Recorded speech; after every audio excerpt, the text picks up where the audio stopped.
Welcome. Hello and welcome. Alcohol Policy, How Communities Can Act on a Local Level. This Healthy Public Policy webinar series is sponsored by PlanH at BC Healthy Communities and is sponsored by our funders, the Ministry of Health. Next slide, please. Now I'll do a land acknowledgement. BC Healthy Communities acknowledges that we share the surrounding traditional lands of the Tecumseh and the Kwanghan Nation, where we are privileged to work, live, learn, age, and play. We are so grateful to be here on Vancouver Island. Next slide, please. We welcome you to our PlanH webinar, and we invite you to put your name, location, and land acknowledgement in the chat to introduce yourself today.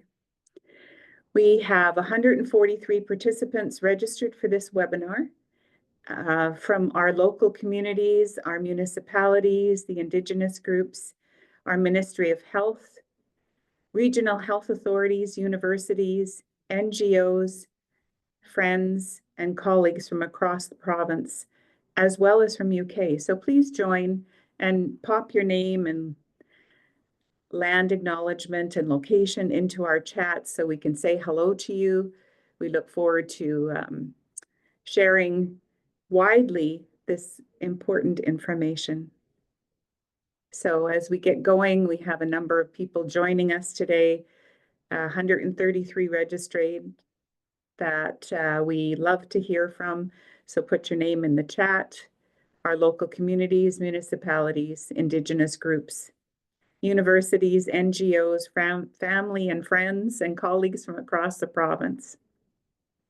My name is Dr. Connie Alsop. Currently, I'm PlanH Delivery Lead for BC Healthy Communities since August of 2022. My role is to provide supports for PlanH grants, communities who have worked and achieved two different types of grants, the cash grants for community connectedness or healthy public policy. Please see our website for more details on those.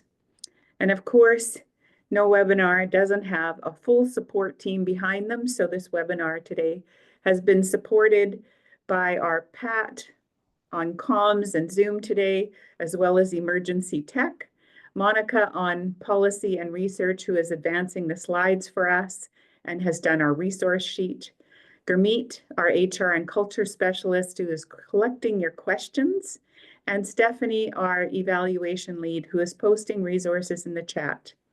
Please note that the resource sheet from the chat and all of the resources will be listed and emailed to you along with a copy of the YouTube channel as we are recording the video today. And that'll happen in the next day or so. So just give us a day and we'll get it out to you that you can share widely with your colleagues. So without further ado, I'd like to begin to just start sharing some of our speakers today, because one of the important things is that we really reach out to our community and our colleagues, and we really invite them to support us as we share this important information with our communities. So we are delighted today to host Councillor Steer from Tofino on the far west coast of Canada, Dr. Nancy Poole, Director of the Centre of Excellence for Women's Health, and Dr. Slavina Mima, sorry, my mistake, Deputy Provincial Health Officer and Chief Medical Officer for Interior Health. Their full bios were listed in our registration page, and we invite each of our speakers to share a little bit more of their experience during their talks. So the agenda for today, each speaker has 10 to 15 minutes, and then all will join in with us to do a Q&A, and we hope you'll pop lots of questions in the chat, and we like to welcome all of the people that are popping their names in the chat. We thank you for that. But if you can put your questions in the Q&A, and then we'll spend 10 to 15 minutes on those, and then I'll wrap up at the end with our contact information and a call to action for you. So one of the genesis of today's topics, next slide, please. There's 3 slides in following here, and it was a conversation with Dr. Tim Namey from University of Victoria, who reached out to partner with us on launching their no alcohol website, as well as talk about the Canadian alcohol policy evaluation that he was involved with. And he introduced me to Tina Price, who is the CAPE coordinator, as she hosts the community of practice for a Canada-wide conversation on a regular basis. She will join us for the Q&A part to answer any specific questions on the CAPE project that they had worked on in the last several years. Last November, I was sponsored by the CCSA roundtable to hear from multiple organizations and to learn how they were coming together to advance alcohol awareness.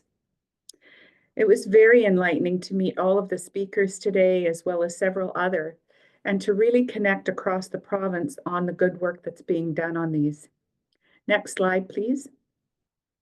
The CAPE 11 domains, our team day last November, Dr. Adam Shirk from CCSA, a senior scientist and special policy advisor, along with Tina Price, joined our BCHC team to share details around the 4 starred domains, specifically to explore what our organization can do to promote work in our communities. So how can we raise alcohol awareness as an organization and really support communities across the province? Next slide, please. One of the key speakers at the roundtable that shared current information from BC Cancer was Not All Drinks Are Equal, and their website, proof.ca, details all of their information that they're currently promoting and really research that is digging deep into the strong evidence that drinking alcohol is known to lead the development of cancer in many parts of the body, but specifically 7 types: throat, mouth, voice box, esophagus, breast, liver, and colorectal. So it's really important information to really begin to dig deeper into all of these websites and information where citizens have the right to know. And so we're really trying to promote that across communities, specifically what communities can do to support this. So before we keep going, I'd like to share a little bit of housekeeping. I think I alluded to the fact that we have 3 points here that are Q&A. We ask you to put it in the question and answer section, and we will spend 15 minutes with our 4 panelists to share after their talks and to really dig into your questions. So we look forward to those from you being posted. Today's session is also being recorded and will be posted on our BC HC YouTube channel in the next day or so. And we will be posting a link in the chat, and that will be really important that you complete it during the webinar or again at the end. Specifically questions like, what action, if any, has this event inspired you to take, as well as other questions that we have that we'd love feedback on from you about our webinars. Next slide, please. So a little bit about BCHC. We are a small team working at the intersection of planning and public health, and we are a not-for-profit, province-wide NGO that supports communities to become healthier and well. The organization is, I think, turning 18 or 19 this year, so it's definitely a teenager that's been around for a while, and we look forward to continuing to serve the communities for BC for many years. Next slide, please. Specifically, PlanH supports local and Indigenous governments to partner across sectors to create healthier communities. And our funder is the Ministry of Health. Specifically, PlanH is a broad base of whatever the project is at the local level that will help your community to become healthier. And so we really looked forward to hearing from our communities about what it is that they have needs and how we can best support them. Next slide, please. So The HPP series, our Healthy Public Policy series, we believe that policy is a really powerful tool that's available to improve the lives of citizens at the local level. And Councillor Steer is here today to really incorporate that from what he's done at his local level to really promote what can be done at the community level. So last slide, please, for me, is today's local intention. We have threefold. It's new insights on alcohol harms, information on how communities can act together, and what resources are available for you. And so we hope you'll enjoy it, and we look forward to hearing your Q&A questions as we hear the next three speakers. So without further ado, I turn it to Tom Steer to speak on municipal alcohol policy tools. Over to you, Tom. Thanks so much for joining us today. Great, and thank you, Connie, and I do appreciate BC Healthy Communities convening this forum today to discuss these issues. My name is Tom Steer. I'm an elected councillor at the District of Tofino, and I also sit on the Alberni-Clayoquot Regional District as an appointed director there. And I just wanted to start off also with a land acknowledgement from where we are here on the very west coast of Vancouver Island. The municipality of Tofino sits within the traditional territory of the Tloquet First Nations, who are great partners in many of the conversations we're about to engage in here today. I just wanted to start off, next slide, please. The next part is I really wanted to emphasize what the emphasis for this, and it started out with a presentation from our medical health officer, and I'll go into the importance of that relationship a little later on for municipalities and local governments. And I don't want to go over it because I know Sylvina is going to be speaking a little more to this, but one of the roles of the medical health officer is to advise municipal governments, local governments on health policies and on health advice. And we don't have to take the advice, but they're there to provide it for us. And this started back in 2018, where we had a presentation from our medical health officer and our chief of staff at the Tofino General Hospital. And in that presentation to council, they spoke about the the number one public health issue that we were facing in our region, bar none, and that was alcohol consumption in our communities. So with that, as you can see on the other side of the slide, the role of local government, it became very clear to me through our obligations and responsibilities through the Community Charter and the Local Government Act that we do have, in fact, a responsibility to our communities, and that inclusive is in health and the safety and protection of our citizens. Next slide, please. So the question came up when our medical health officer presented, what can municipalities do? What actions do we have? As it turns out, we have quite a number. Most municipal councils do have a lot of power. We have a lot of those policy controls, and I'm also going to talk about how we can create community culture around that. And I think a lot of that is the inclusiveness of our community members and many of the advocates in our region. Next slide, please. So what are those? There are a number. And as you can see outlined here in red, those that are available to municipalities that are within our jurisdiction. Starting out with physical availability. Well, this is a big one for us in terms of one of the tools that we have is zoning. Zoning allows us to control where and the number of outlets that are available to the community. And so through density, through zoning, I'll give an example of where this comes into play. So we generally have areas of zone that allow certain uses to be there. We have the ability, and we do look at those areas very clearly and allow through our zoning specific uses within those.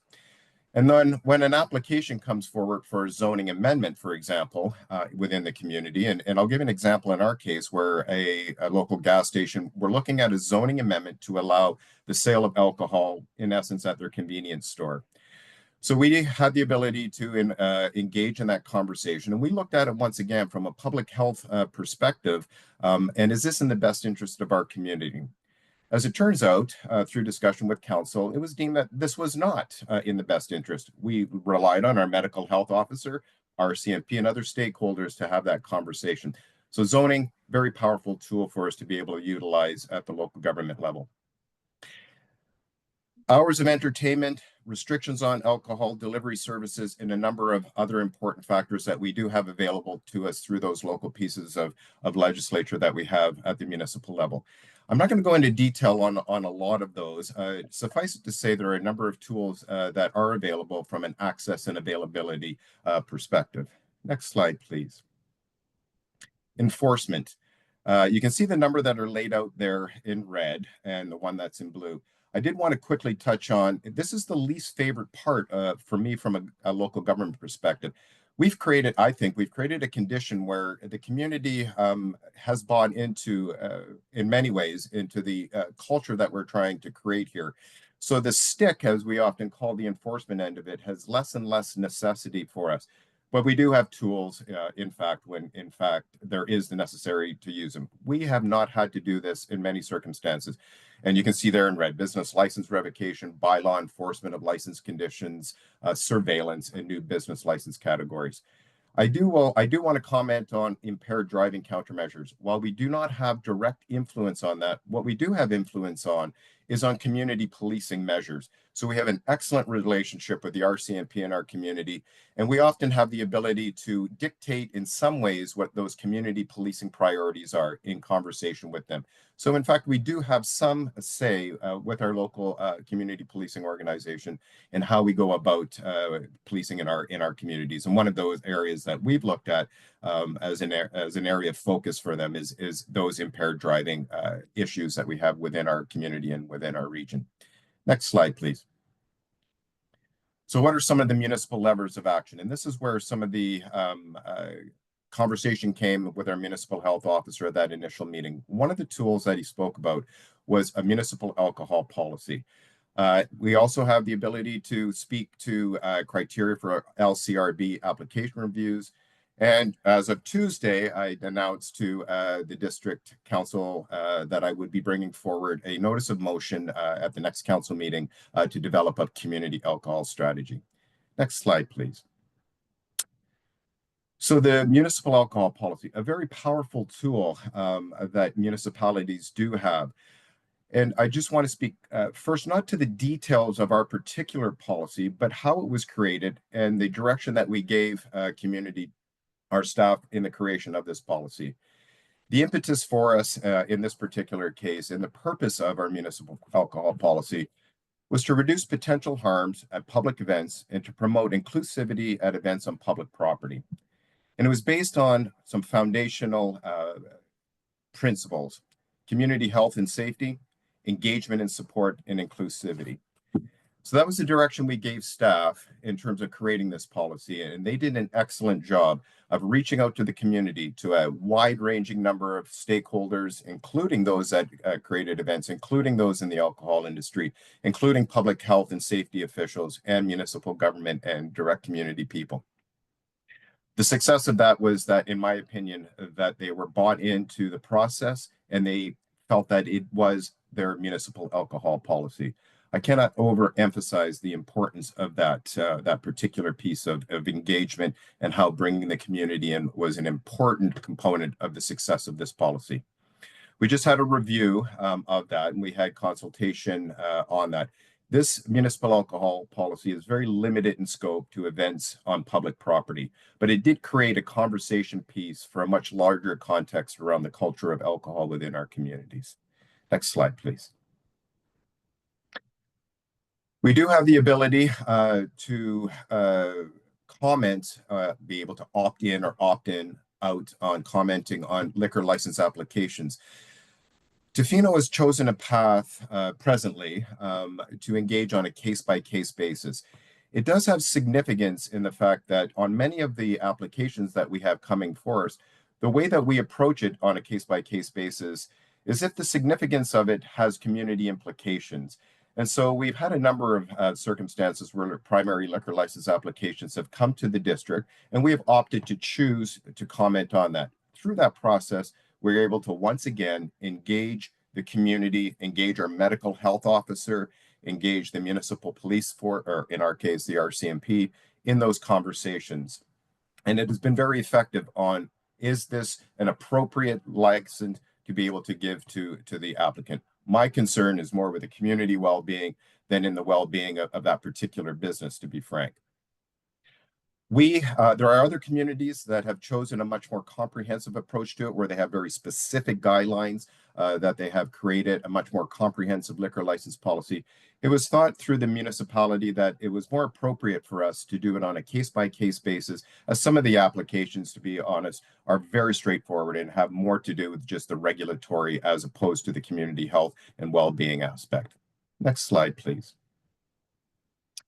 So the community alcohol strategy, as I alluded to Tuesday, at council, I had brought forward a notice of motion that will be looking at a community alcohol strategy.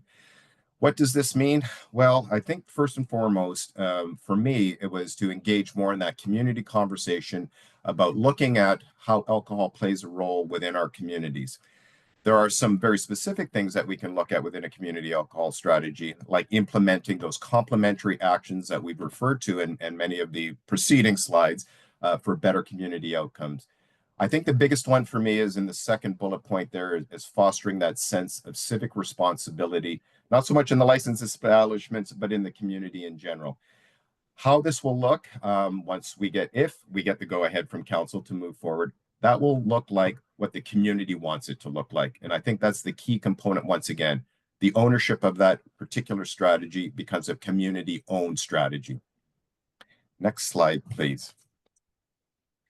So I'm leaving this one on here because I did want to emphasize once again the importance of the relationship with our medical health officer in our community.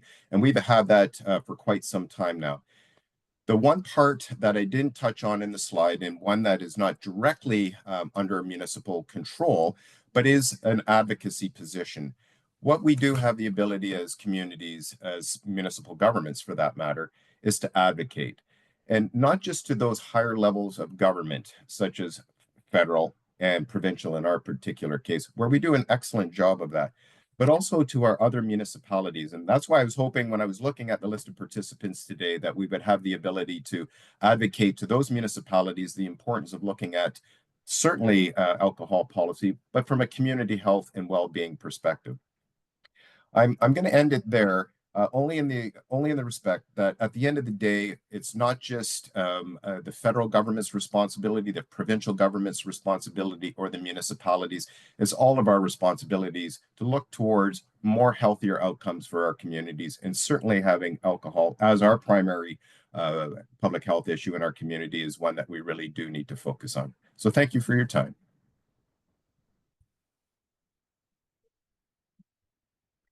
Well, thank you so much, Tom. We really appreciate the insight from Tofino's policies and certainly examples across the province that other municipalities have shared.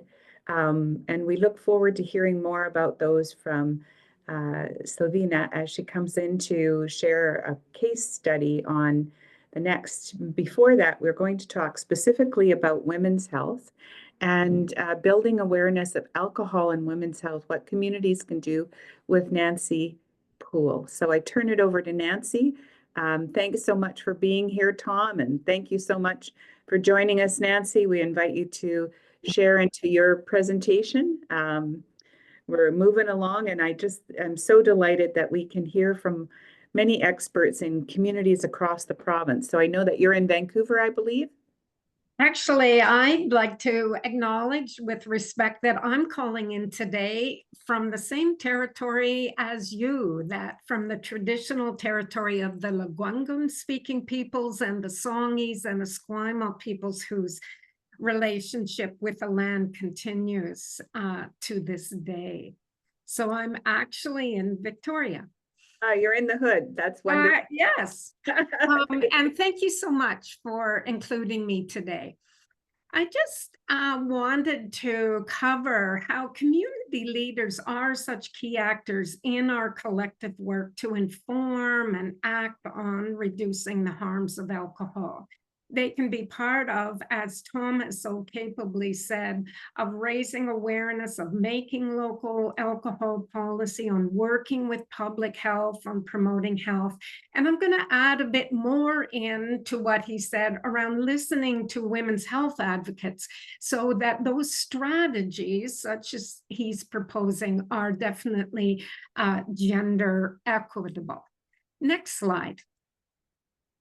So one role of community leaders is to be part of building awareness of the risks of alcohol associated with drinking alcohol by women, by men, and by everyone.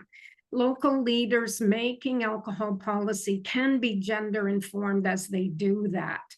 And on this summary of the Canadian guidance on alcohol and health, I've circled two important aspects of alcohol harms that I'm going to speak to, and that local policy can integrate into their work. One, alcohol use when people are pregnant, and secondly, the sex gender specific risks. And I'm going to focus on the risks for women today and how local alcohol policymakers can tailor policy to address them. But note that men's health and gender-specific risk of using alcohol for men could equally be a focus. Next slide. So as we make local alcohol policy, community leaders and the public need to know and to factor in that when women consume similar amounts of alcohol to men, it can lead to more negative health effects. For example, you can see there about how female bodies break down and absorb alcohol faster due to smaller body size on average, smaller organs, less body water, different hormonal effects, and lower amounts of gastric enzymes, the ones that break down alcohol. So as a result, we see equivalent amounts of alcohol can cause more serious harms for females compared to men's. For example, more liver damage on smaller amounts of alcohol, and even low to moderate alcohol consumption significantly increases the risk of several cancers in females, including breast cancer, and many others that you mentioned, Connie. Next slide.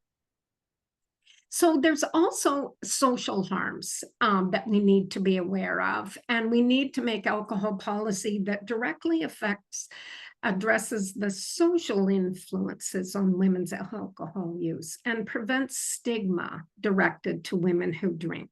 So engaging representatives of local women's organizations, such as the Violence Against Women shelters and the pregnancy outreach programs, can be really helpful when designing local initiatives, so that these influences like vulnerability to violence and experiencing stigma are really well understood and can be addressed. Next slide. So, of course, one of the most important influences for women and communities to know about is the harms of alcohol when pregnant. And here I've listed the risks on maternal health and the risks for fetal health, including fetal alcohol spectrum disorder. So alcohol policy that supports reduction or stopping of alcohol use in pregnancy is really important to support women's health and to prevent FASD. So thinking about alcohol accessibility as one of those policies that Tom was mentioning.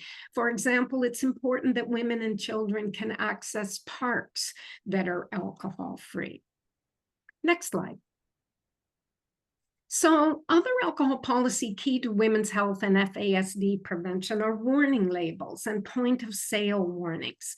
So on the left here is an Australian label on alcohol beverages, and we can all be advocating for those labels as part of awareness building in Canada. We don't have them yet. In the center is an info sheet useful to inform about alcohol and women's health. and the potential harms in pregnancy and when breastfeeding and parenting. It's just a double-sided sheet that can be helpful.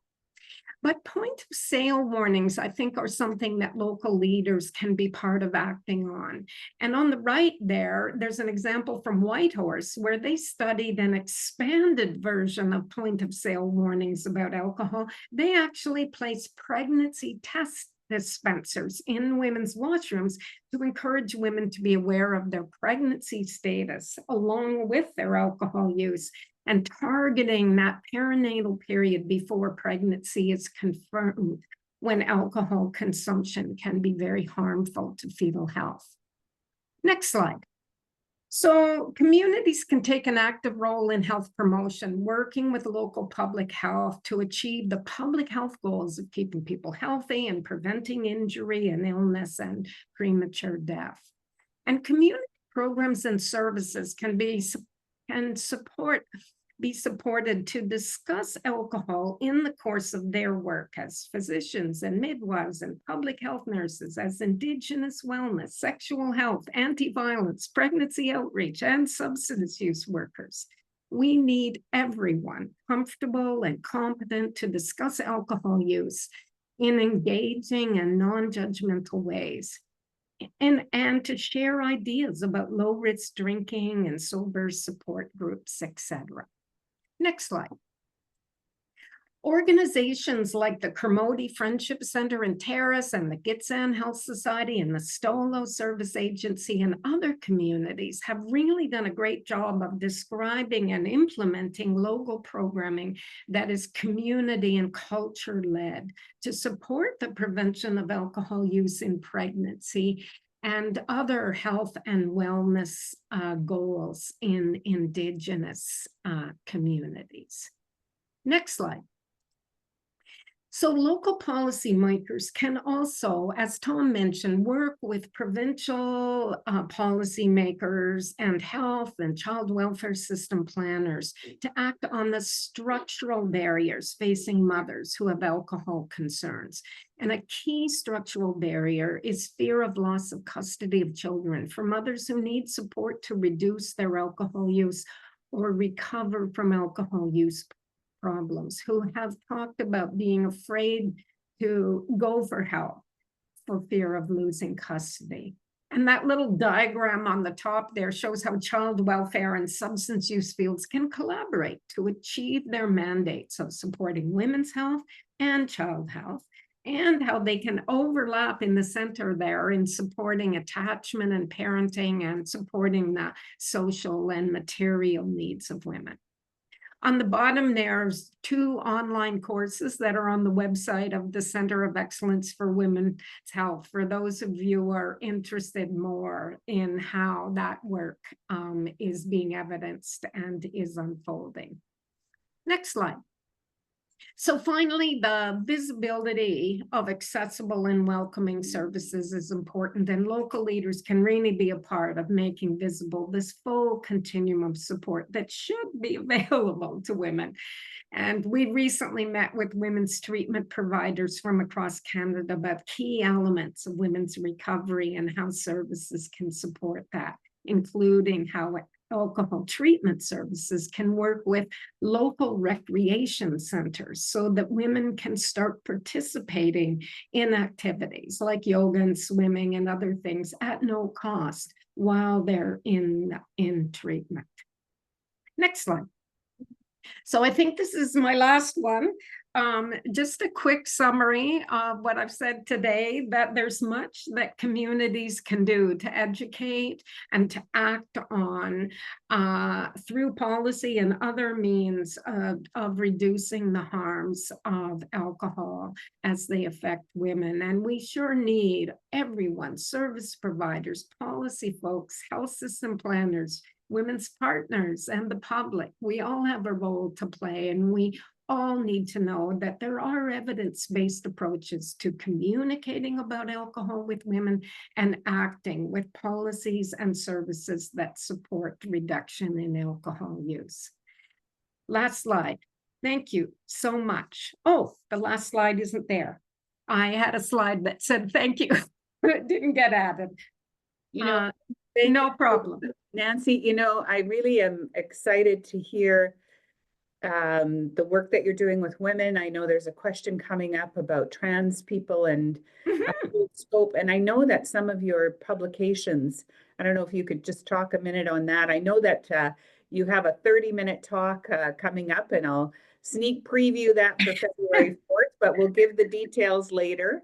Yes. So if you could just talk a little bit about that, because I know that's Yeah, you know, and as I started out when I mentioned men, all genders we need to attend to. And I think, you know, there are specific physical health impacts of alcohol, as well as gendered influences and challenges like discrimination and stigma and whatever. I think for transgender folks, it's particularly challenging to figure out this messaging around alcohol because it's so complicated in terms of, are you know, using hormones to transition? What else it might be influencing the processing of alcohol? And so it's more complicated to message about alcohol risks without thinking, you know, almost individually with how each person is undertaking their transition or their acceptance of a gender diverse label, etc. So we are so interested in how this is unfolding, and we have been studying particularly risks for men and for women, and trying to cull any information that's in the literature that can be helpful to trans folks as they're thinking through what the risks of alcohol may be, particularly both the ones related to physical body, but also to how the discrimination and the feeling of safety with healthcare providers plays out for them. So lots to be done, and I'm all ears when people are doing studies and helping us make those links as well. Yeah, thank you so much, Nancy, for sharing, and we really appreciate the depth of knowledge that you bring to the table in a wide scope on women's health and other aspects of this that you've just spoken about. So thank you for that. And sneak preview, she's got more to say on this topic for sure. So I will, without further ado, thank you and invite our next speaker to join us, Dr. Silvina Mima. I think I got that right this time. Yes. Thanks for joining us. I know that you are 50-50 in interior health and with Dr. Bonnie Henry. So we're really delighted that you have a few minutes to join with us today. We thank you so much for being here. And without further ado, I'll turn it over to you because I know you have a fabulous presentation to share, a case study, as well as some information about specifically what communities can do. So thank you so much for being with us today. Thank you. Thank you, Connie, and thank you for the invitation to the webinar. And what a wonderful two presentations that preceded mine. And I think I'm going to bring it all together with my presentation. Next one, please. Thank you. Next slide, please. I want to acknowledge I'm in Victoria today because I'm working part-time with the Office of the Provincial Health Officer, but I want to do a land acknowledgement for the Interior Health region, which is my base work where I live in Kelowna. So I want to acknowledge the ancestral, unceded, and traditional territory of the Syilx people, where I live, play, and learn every day. Next, please. I want to start by sharing this picture that one of our community facilitators, Tanya Osborne, created for us in Interior Health with the Healthy Communities team. We like to describe alcohol as the alcohol iceberg.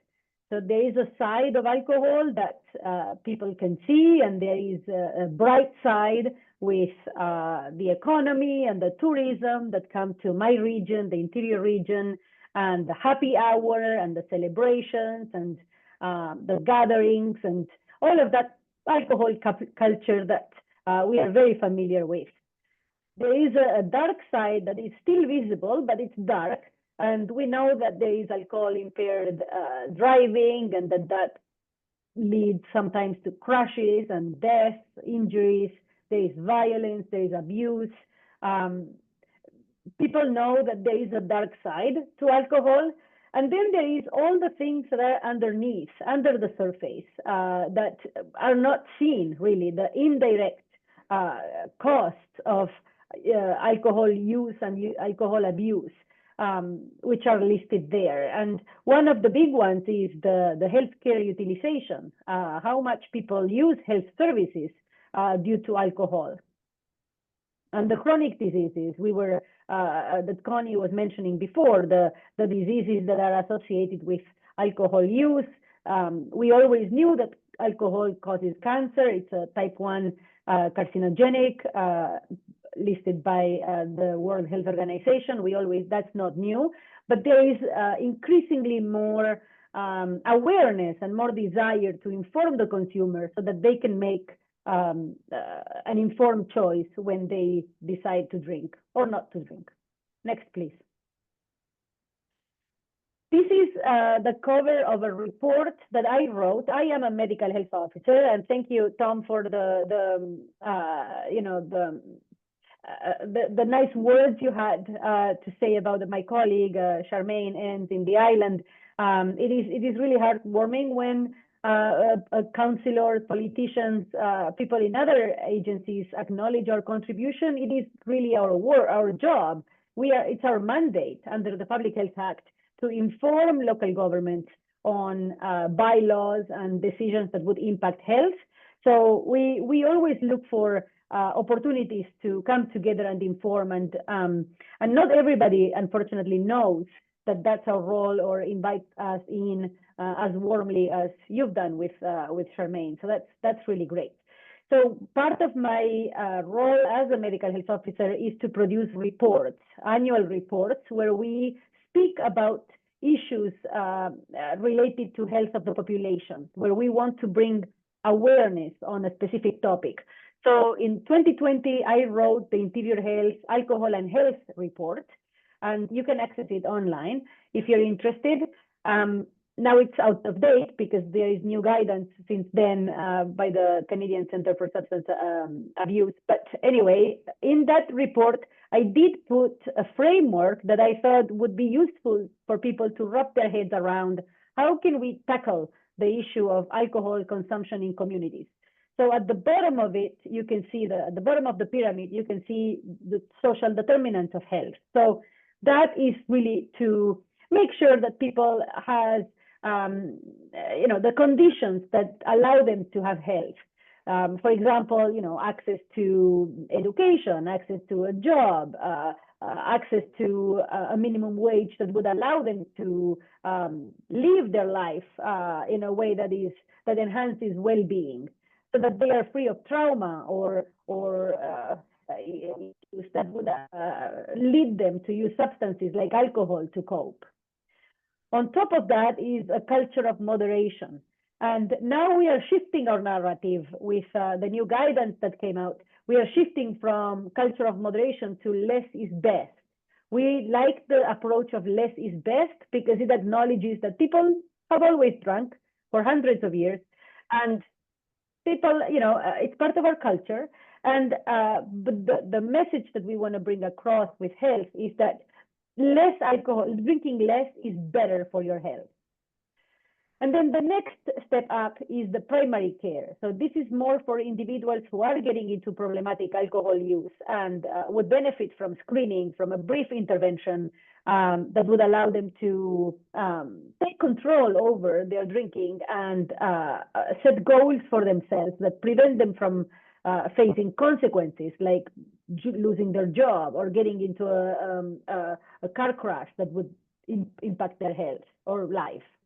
And then the top one is specialized care. And there we are talking about withdrawal management or people who need more intensive type of interventions to be able to quit alcohol or have a lifestyle that allows them to drink, but in a way that doesn't, that harm reduction, like a harm reduction approach. Next, please. So I want to acknowledge here the indigenous aspect of alcohol. In doing my report, I learned a lot about the impact of alcohol, the history of colonization, and the role that alcohol played in indigenous communities. So here I present to you the First Nations perspective on health and wellness, and that framework puts human being at the center of the interventions. And then around it is the emotional, mental, spiritual, physical, and then there's subsequent circles around that. And this is how indigenous people see health for themselves. And it's very important that as we engage with communities, as we engage with agencies to discuss opportunities to minimize alcohol harms, that we take into account the indigenous perspectives and the power imbalances and the racism that still exists in our communities towards indigenous peoples. Next, please. So I want to give you a case study. I'm really excited about showing this case study because it's something that I participated in and I was part of and was very successful. So let's go to the next, please. So as I said, I'm a medical health officer in the interior region. What you have in front of you in yellow is the interior region. And there in the south of the interior region towards the west, there is Princeton, which is a small community. The population is about 3,000 people.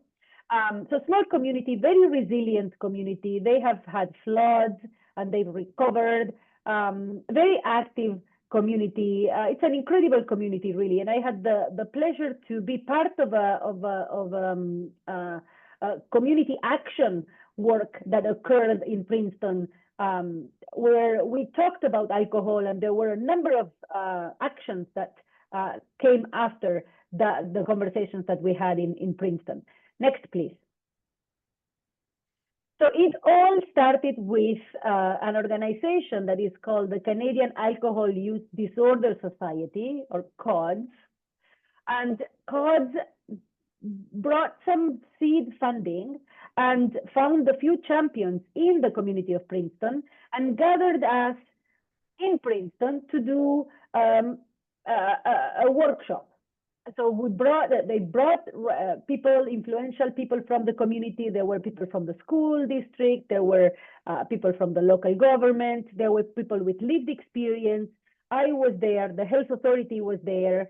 We had the physician champion from the hospital in Princeton. We came together to talk about the impacts that alcohol was having in the community.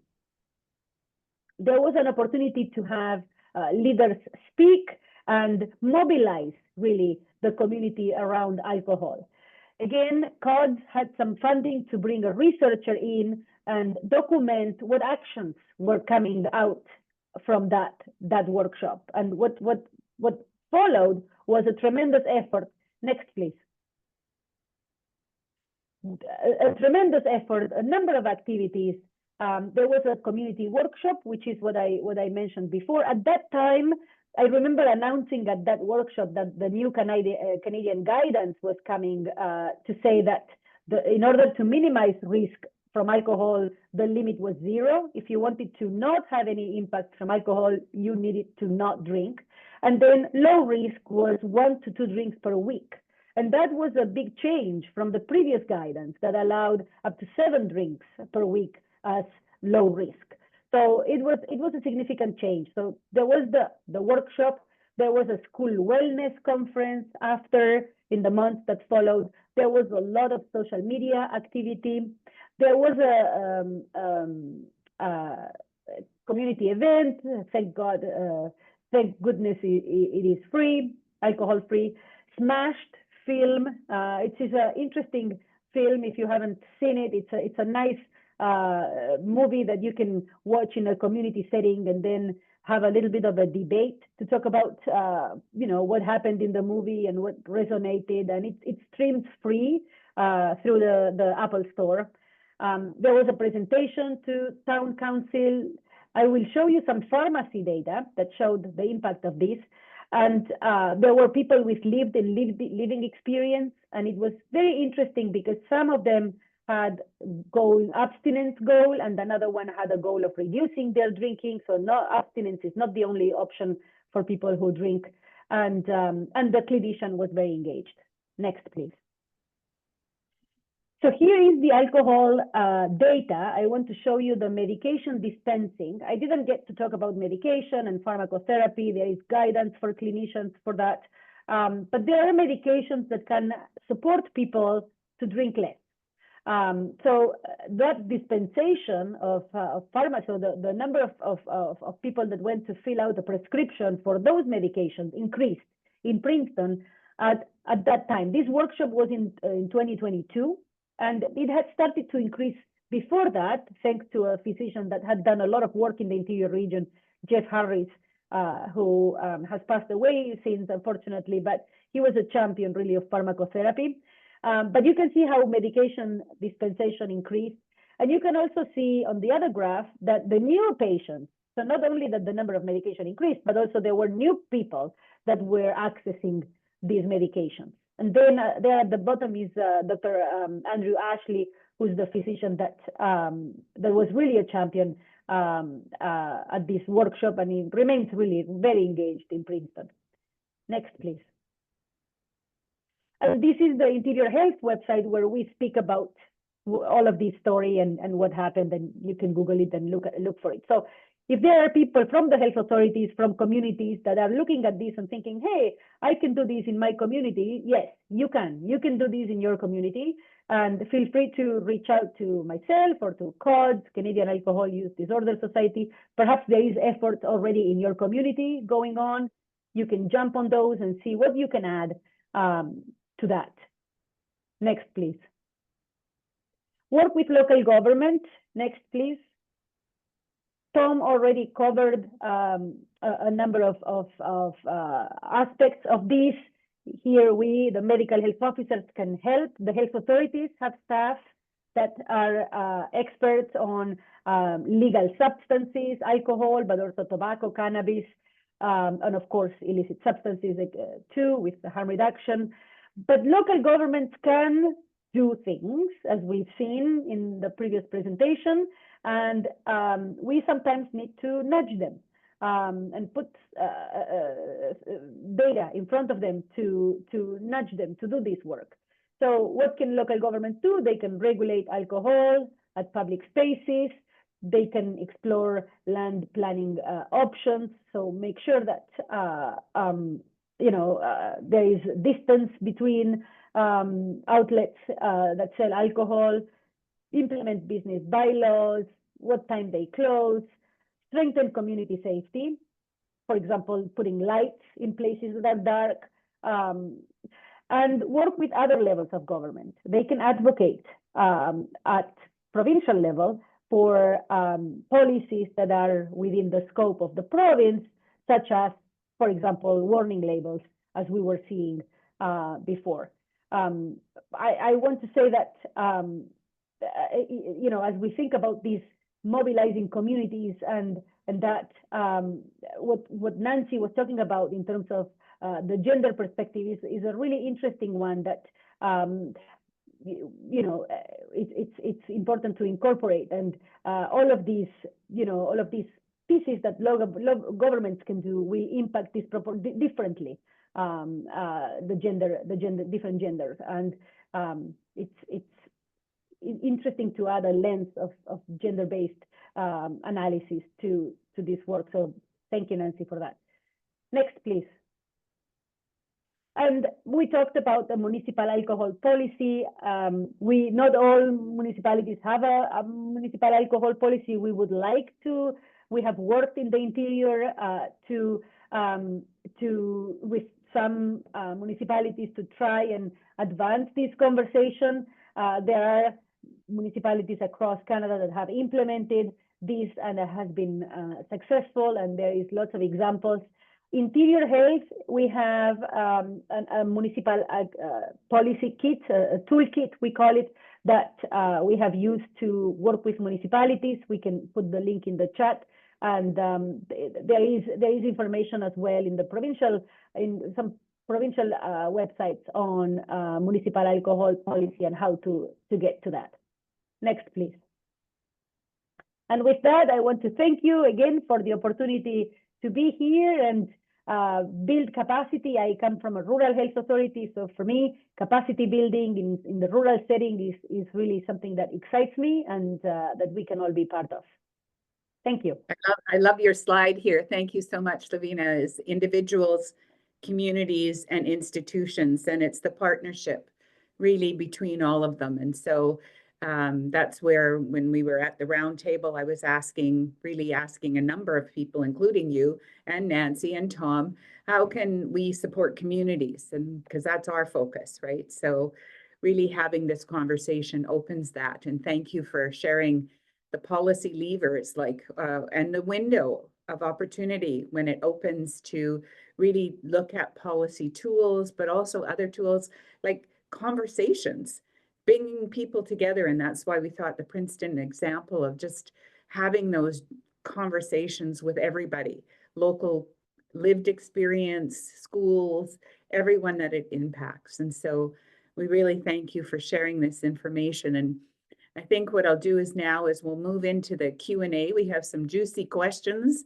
We thank everyone. So all the panelists, can you show your screens and come on to, thank you. Yes. And we have Tina Price joining us. So maybe a first question to put you on the spot right away and hear your voice. Tell us about what's CAPE? Sure, absolutely. So thanks for inviting me to come along as one of the CAPE coordinators today. I will keep it pretty brief, but just to provide a little bit of context, the CAPE project is essentially an assessment of alcohol policy across Canada, and it's been done at the federal level and for each province and territory. And it's been done in total 3 times since 2013. And I know that we have a couple of the long-term CAPE team members on the call today, so if they would like to contribute, please jump in. And I think the key piece here for this conversation to tie in is that in the latest iteration of CAPE, one of the key pieces we heard in our engagement was that policymakers and practitioners were looking for a way to keep that connection with the research ongoing. And as part of that, one mechanism was a community of practice that was created. That's been running for, we're in our 3rd year now. And that's been really important in having that connection between the folks doing research, the folks on the ground, making a policy in communities. And one of the themes that has consistently come up has been this topic of municipal alcohol policy and what can be done at the local government level. So 2 pieces for that. If you're not already in the community of practice and you would like to be, we invite you to join. The second piece is that we are actively looking to put in grants, to build partnerships, to do some more research in this particular topic area. Given that the scope is so large across Canada, so far CAPE has been at provincial, territorial and federal level, but we're excited to get some tools through some research more at that municipal level. So that's the quick intro. Thank you, Tina. I know that we were pretty excited to see all of the policies that are available from all of the municipalities across Canada, so that you don't have to reinvent the wheel sometimes, that there are examples there that you've collected and certainly can share with anyone that's interested. So we'll have your contact coming up in a bit. And over to you, Tom, a juicy one that came in, a question of how did you get buy-in with the community at the local level, and what strategies or processes did you use to get that buy-in? Yeah, thank you for the question. Yeah, it's a good one because in many of the communities out there, and I look to the interior health, where many of those communities rely very much on alcohol as part of their economic well-being, and I do in Tofino. We are a major tourist destination, so alcohol typically plays a role in those. So it is a challenge, I'll be honest. But I think the main thing is one, we're a small community, and so I have direct relationships with many, and I've seen a couple in our participants here who are active participants, and relying on those contacts. And so being able to bring those people into the conversation. I do really have to give a big shout out to our staff at the District of Tofino. The policy, when given direction, we had an excellent policy person who's got poached by the Ministry of Forest, by the way, because she's so good. And she really went to bat, and she understood the engagement process, and she understood that we had to have all conversation, all people at the table. So there was a very strong outreach to a vast diversity within the community. And I think I alluded to that a little earlier in the map creation. And I think that was the key to success. It is much easier in some ways in small communities to make those. And I'm going to go back to you do need a champion quite often to bring that forward, and on a municipal council, often that is key to that process. Councils come and councils go. So engaging your local contacts, having a champion that's available, and reaching out to the broader community of people is I think how we had the community buy in.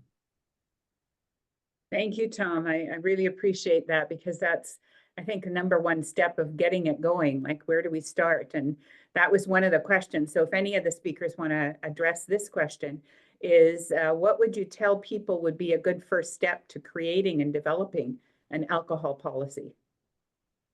So I'll open that one up. I don't know. Do you want to start, Savina? Over to you.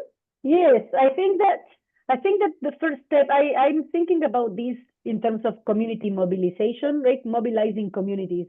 And, municipalities respond to what their constituents want. They listen to the public. So I would say the first step is, try and find some funding, and the grant, the PlanH, or other sources of funding, even if it's a little bit, to start the conversation. Find your champions. Health Authority is your partner. There is other champions, other people in community that may have an interest. Find the physicians, the family doctors in particular. Find somebody with lived experience. Find the women. Women are so powerful when they start talking and telling their stories. Bring a little group together and start the conversation. That would be for me the first step. And then it's making a leap and connecting with the local government, right? Like how can you bring local governments, depending on the size? Sometimes they have whole departments with staff. Sometimes it's just, a couple of people. And you know them, maybe, like the smaller the community, the less resources, but also the more, the relationship are tighter. So maybe, somebody knows somebody, and then you begin the conversation. Evidence, you want to bring data, even if you don't have data for that particular community, what is BC showing, what is Canada showing, what is the guidance, what is best practice. That's why you want to have the physicians, the health authority, the medical health officer connecting with them, and they can help you. Thank you. Thank you so much. I pick up on a couple of things you said about theory into practice, right? The praxis of taking knowledge mobilization and taking research and then just being constant with that into what do we do about it. And so tying that together. And actually, you also mentioned Monica, our research policy analyst, reached back, and we had municipal alcohol policies funded in 2017. So it seems to be a resurgent coming back, and the whole drink less, live more is really a big advocacy coming out forward. So thank you for pointing that out, that it's, changing dynamics and really paying attention. I don't know if another speaker wants to address this question of where to start. Yeah, well, I feel like Tom and Selena have really spoken well about the community development process and the champions and the public health folks. The only other thing I can think of is using these policy moments that may be at other levels of government, like when alcohol policy work is being done to get labeling on alcohol beverages nationally. How can we link up that kind of awareness of that work with the local need as well? And I just think sometimes we can get more traction when we're linking to a whole range of other important alcohol policy locations that aren't necessarily local, but we can ride with in some ways. Yeah. Yeah, we had a presentation with the CAPE team when Tina and Dr. Adam Shirk came and shared with us about the Irish, what Ireland's doing. And, that's a culture that certainly has international, and it was the labeling and that the citizens have the right to know. So I think that's really important. And there may be people who are interested in working with some of the senators that are interested in getting a national fetal alcohol spectrum disorder strategy in place or framework in place as well. That, that's a very personal thing for many people, but could be definitely linked in work to your local work. And so there's so many places to start, but it's all, as you can hear, about connecting up people and ideas and research and policy movements. Right. Thank you. Yes, that movement and the window of opportunity coming open where, it's topic of conversation, top of mind for people right now. I do have some other questions, so I'll turn them, baby. So I guess the question is to you, Tom. Is there any research available to show the per capita impact of Tofino's policy? Well, the short answer is no. The longer answer is, and I'm looking at Tina right now, but there is definitely conversation about one of the things, and I think is Sabina talked a bit about one of the challenges of being enrolled in smaller communities is capacity, and capacity at the staffing level is huge. So a lot of the work often is done off the side of a desk. We have those important priorities, water, sewer, and all those things that municipalities are responsible for. So without without a champion for that, and the public, as Silvina brought it up, bringing those issues forward, it's difficult.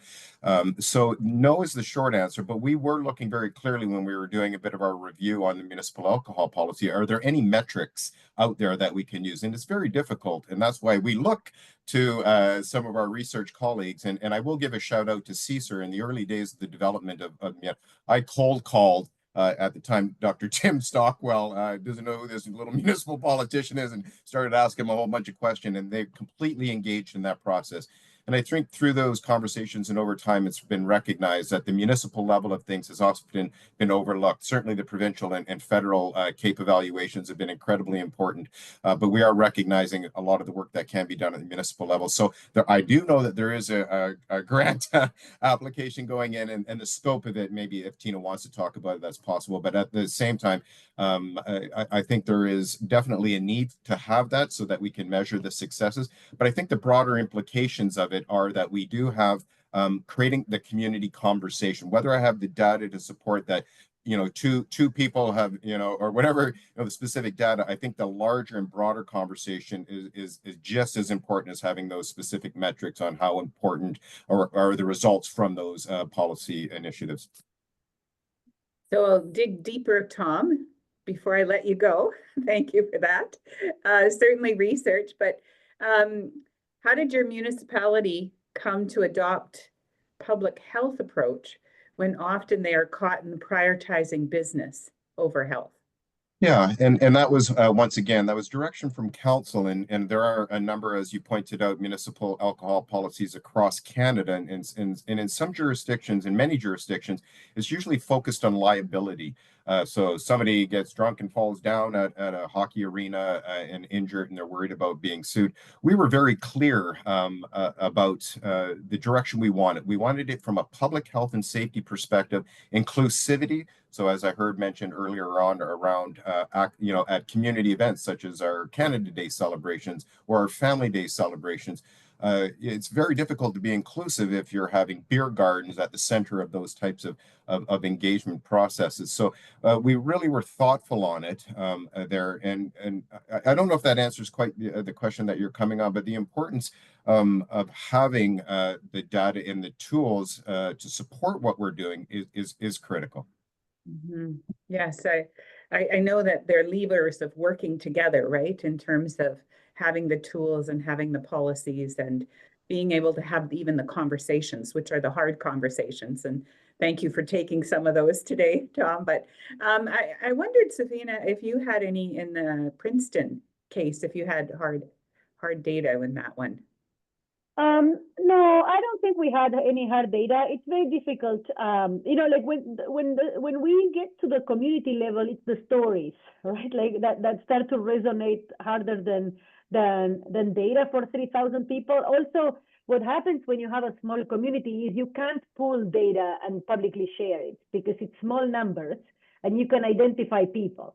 So you couldn't go in a community and say, well, we had 3 people with, I don't know, an alcohol-related injury the last year, and people are like, yeah, we know who they are because like you can't do that. There's we have sort of principles for how we share the data. So but we knew from conversation in community and finding these champions and the people with lived experience, the person who was really instrumental was the doctor, the family doctor in the community who said, I'm having people coming and, they have issues with alcohol and I'm helping them with pharmacotherapy. And they are, it was almost that people were coming to the doctor with issues that were secondary to it. Like I fell 3 times. And when you start digging, a senior lives alone, fell. Okay, how much do you drink? Okay, well, like your drinking may have caused you to fall. Did you think about that?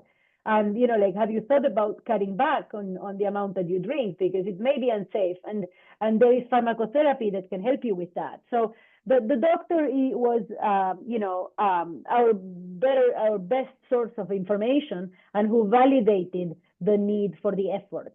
So I would agree with Tom there that at some level we know alcohol can cause harm. We don't need data from a small community to tell us that. We know that is what happens. So at that point is, okay, what can we do to minimize harm, right? To prevent outcomes from, and also to get the community rallied on something. And also there is other benefits of that, right? Like you create community connectedness, conversations with students, right, that start with alcohol and then lead to cannabis and other types of substances, right? Like you break the ice on a number of conversations at the community level that, can lead to other places as well. Thank you for that. Yes, and that's actually one of our next questions is how can provincial health, public health support this work at the regional and local levels? What do you think will be the most impactful for us to focus on? Well, I would say with grants, like supporting small efforts like this, right? Like supporting capacity building. And then there is provincial policy that is different from what is in scope or what is in the toolbox for municipalities. So there are, minimum unit pricing. There are, like alcohol labeling. There is health promotion campaigns. There is the alcohol sense campaign. There's a provincial legislation that requires locations that sell alcohol to put in a visible place and a sign informing at the point of fail, the consumption may be detrimental. So what type of information goes in that poster? It's under the provincial control. So there is provincial levers, and then there is local, municipal levers, and then I think that the role that I see the province is really fostering this capacity building, community mobilization through grants. Yeah, and I appreciate that. I guess one of the things that we love to support communities, and that's our role in terms of helping them. So I know that we have one more question on stigma, and that's certainly a big one that could probably take a whole webinar in this area, in this substance addictions. So I think I'll wrap it up. We have one more minute and I have a few slides to wrap up, but thank you all very much for being here today. We're very grateful for your participation and information. And so for our participants today, we have a call to action that there are PlanH grants that support alcohol policy review and implementation, to read the resource sheet, to begin conversations with all of your local team. Next slide. Very exciting. Nancy is speaking specifically, and she was alluding to this about support Senator Patrick on February 4th by joining a full day webinar, The Truth About Alcohol. He's definitely supporting the World Cancer Day on February 4th, and she will be speaking, but they'll be going into a number of speakers. So I think there's 30 minutes for each speaker, so there'll be a multiple list. You can get registered at this link. Next slide, please. So takeaways today, we hope that you found this useful and follow up on what communities can do to raise alcohol awareness. And certainly, that whole idea of drink less, live more, have fun, go out and play, and think about how you do that with your community members. And next slide. Here is our contact information. Please reach out to any and all of us. We're here to support you. We're here to encourage you to have these conversations, which can be tough conversations at the local level with family, with friends, and neighbors. And last slide, we thank you. Thank you for being here. And here is our bchealthycommunities.ca website that we encourage you to take a look at, find other resources, find up-to-date information on what's happening from our PlanH and BC Healthy Communities programs. So we thank you for joining us today. We really appreciate your being here, and please reach out to us if you have any questions. Thank you. Thank you for joining us.